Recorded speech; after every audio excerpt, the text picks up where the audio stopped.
Welcome back to the Jay Rovato Show. And do we have another show for you live on the Jay Rovato Show? This is CNN melting down, as they always do. We have Scott Jennings. The reason why CNN is still on air is Scott Jennings. So let's go ahead and watch this together. You guys grab your popcorn, grab your drinks, and let's sit down and watch some CNN together. I promise you, I wouldn't watch this without you. Well, I will watch it for Scott Jennings, but I wouldn't watch it without you for any reason, for any purpose. It's just for you. Yeah, let's watch the clip. Let's roll it. Maybe the perfect person to answer to this question. Is Mike Pence right that that's a minority view, that Trump is sort of leading this sort of limited faction of the Republican Party right now? With all due respect, Mike Pence is not correct when he makes that statement. Donald Trump completely controls the entire GOP. And the only example I can give that... Who is Mike Pence anyway? Why is Mike Pence giving his opinion? Why do we care what Mike Pence thinks? Why do we care what you're thinking, Mike? I didn't even brush my hair or whatever this. I didn't even do this thing, comb it and make sure it was all right because I just wanted to get on here live. YouTube is getting on my, I don't even know if we can say, I don't know if this is a type of platform where we can't say anything about the big guy. But YouTube is, man, I promise you, it's getting a little weird on here. Let's get back to the video. But Mike Pence doesn't have anything to do with anything right now, currently in the political world. What do you think? That equates to it is like a rogue cult leader coming into a church and taking it over. He's brainwashed him, and you don't have to look any further than the zombie-esque reaction to even the last few weeks. I mean, Doge has imploded. He's made promises, yet the base doesn't hold him accountable for it. We've spent trillions of dollars in debt that he promised that we wouldn't. We still have wars in Ukraine raging, and he's taken the sides of Vladimir Putin until the last few hours. This is not the Republican Party that I grew up in. And I don't think it's ever coming back. I think it's gone. I think it's gone for good. They're in the ditch and they just... Is this guy crazy? Look at her face. Is this guy crazy? What are you talking about? There were sanctions or tariffs just put on Putin in Russia. No one likes to buddy up with Putin. Is this the same political talking points that the Democrats do, guy? Well, you can go ahead and move on over. What are you doing here? As a Republican or conservative, what are you doing, sir? Get out of here. Don't know it yet. How are we in the ditch? We won the national Pence. popular vote last November. We won a crushing victory in the Electoral College. We won majorities in the House and the Senate. We just passed the big, beautiful bill. Peace is breaking out in the Middle East. Peace is breaking out on the African continent. Gas prices are lower than they've been in 4 years. Taxes are going to be low. Egg prices are down 69%. The southern border is secure. Jeff, these are things Republicans have believed in for a very long time. But Scott, I mean, we can't forget that it wasn't that long ago when...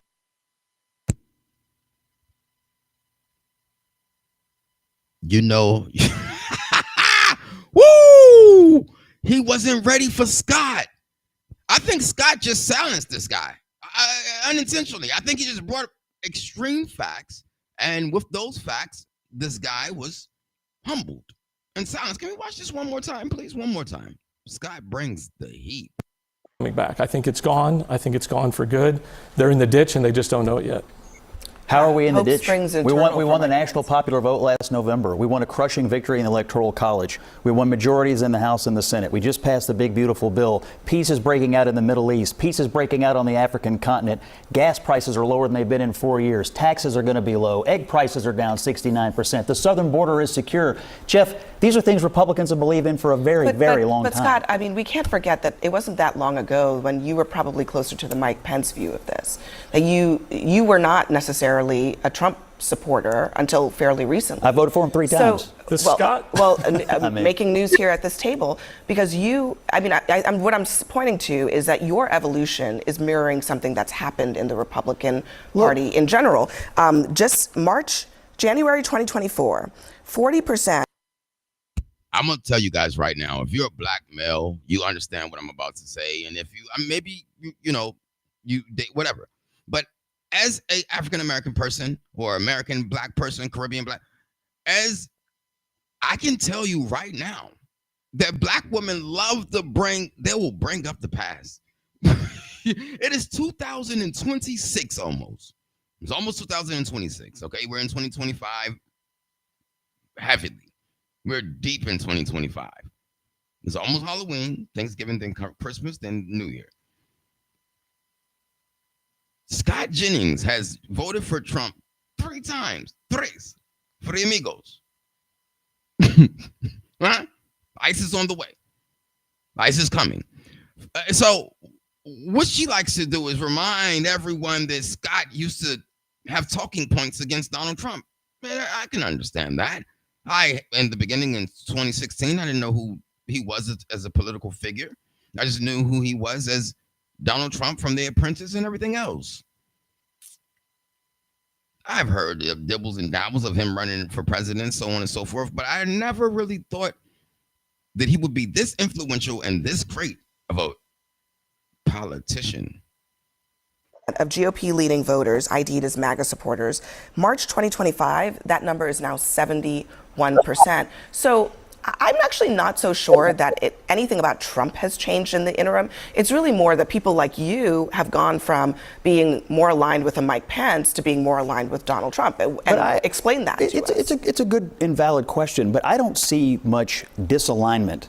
They have a personality conflict. Pence and Trump obviously had a falling out over a very serious issue, but on conservative orthodox policy stuff, the only real area where Trump has truly changed the party is on tariffs and trade. He believes in tariffs a lot more than any other president has since the early 1900s. And so that is a major difference in the platform. I acknowledge that.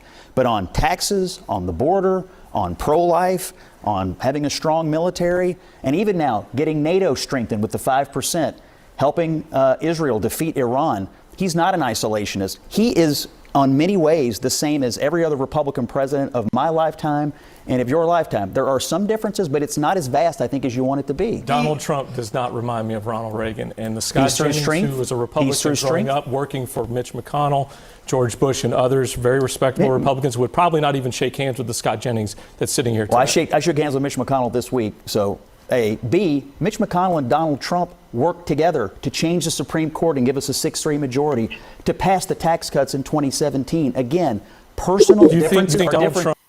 Do not step to Scott Jennings unless you have the facts. I shook hands with. He just shook hands with the guy yesterday. Excuse me. He just shook hands with the guy yesterday. And other things that has happened. And this guy that is supposed to be a Republican. I guess he feels like Donald Trump is doing more things that he's not used to, so he can't wrap his head around it. And like I said before, he can just go ahead and leave the party. What is his governor? He's a governor. He can just go ahead and leave the party and let Scott Jennings take his place. How about that? Trump showed respect to your former boss, Mitch McConnell. Do you think he's respected him? Respect to him? Yeah. Not always, no. If we asked you to find one day since his inauguration that he has not lied to you and your family, do you think you could do it? One day he's spoken publicly? Because he can't stop lying, Scott. And I do think the party's changed quite a bit. The Republican Party I grew up with would not delight in beating cops for a lie and then pardoning the people who beat the cops. I don't know what conservatism means anymore. This gentleman is the perfect person to speak to what Mike Pence is going through, because what does it mean? It doesn't mean family values, doesn't mean the Christian values, fiscal responsibility. Again, we don't live in a theocracy. We live in a nation of laws. We live in a nation of policy choices. Our policy choices today are basically the same as Republican policy choices, with the exception of tariffs, which I acknowledge. But this president, has done a lot of conservative stuff that people have always wanted. You've said two things a few times on the show. One about not living in a theocracy, which you're right. But it is also true, and I think this is John's point, that for many, many decades, the Republican Party, and even under Trump, says explicitly, we are a Judeo-Christian society. He claims to his supporters that his faith is important, that it's the most important thing in American society. He says that. Yeah. The Bible should be taught in schools, that he is selling a Bible with his name on it. So there's that. There's that. It's but true. then secondly, What do you think about Bibles being brought back in schools? I personally don't have a problem with that, because I think that religion should be taught. I think that some type of structure should be put back into schools personally, but I mean, if it's too much for the Democrats or for anyone who doesn't believe in a higher power spiritually, God, number one, if that's too much for them, then I guess I understand. We don't need anything extra bringing violence to the schools. The party of George W. Bush, of compassionate conservatism, of immigration reform, that party is also gone too. Well, right? That party understood soft power in USAID. USAID, PEPFAR, that party is also gone, is it not? I come at this from a completely different position. I actually see a more welcoming Republican Party as somebody who comes traditionally from the left. And I say this with regard to 4 things that I outlined personally. So I perceived the Republican Party as being interventionist with foreign policy and now being more America first, although I did support what we did in Iran. But we're not engaged in a forever war as far as I can tell. And we were with Cheney and Bush. We have been previously. His position on abortion, while I am more to the left on this, it used to be fully pro-life. He's suggesting it goes to the states, and I believe he said he would never support a federal abortion ban. He said he wouldn't block gay marriage, which is something that I thought was always traditionally a conservative position. And the tariffs thing, as you mentioned, as far as I can remember, conservatives were globalists. They were for free trade, and it arguably hollowed out the middle class. So I'm with Trump on that. Yeah, I mean, look, I think that this divide right here, I mean, you're demonstrating a lot of reasons why Trump was able to actually make inroads in Democratic constituencies, but you're suggesting that he's the same old Republican as everybody else. No. But I think that Jillian His is attitude perhaps proof that that's not the case. His attitude and his ability to get things done, his spirit, the way he fights the left, the way he fights for free speech in Western civilization, and the way he's open to coalition building and building non-traditional alliances is a key I think political that talent. explains your support for Trump, but I think that that Jillian is correct that on those policy issues, Trump has tried to be somewhere in, dare I say, a bit of the mushy middle on some of this stuff. He ran as an anti-war candidate. What he ran on versus how he actually governs, it shifts. But what he ran on, what he pulled people in on, I think is the difference here. But I think we between also the two of you. can't ignore not only Jeff and the divides here at the table, but the millions of people, thousands of people who consider themselves anti-Trump, who were once Republicans, and a whole movement of Republicans who, I can remember sitting at a meeting leading up to this election. I've got Bill Kristol sitting here. I've got, former friends, conservatives from across the aisle. We were all aligned in how do we defeat Trump. It was a meeting. How'd it work out? You know what, Scott? All right. Well, I'll tell you what. I'll tell you what. He's underwater on every single issue. Hold on. Guys, we gotta go. My only point is, I think there are thousands of people who consider themselves traditional Republicans, Jeff, who no longer see a home in the Republican Party.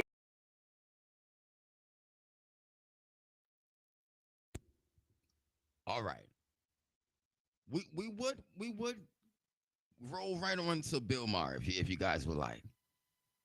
We might just roll right on over into Bill Maher.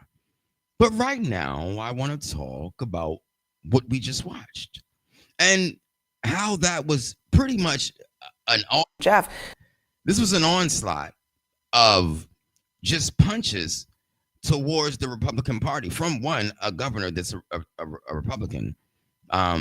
So that's Jeff. Scott had all of the points. He brought all the facts as he always does. He broke it down so they could understand it in liberal translation, and maybe they didn't understand it, but he broke it down as simple as he could. Now,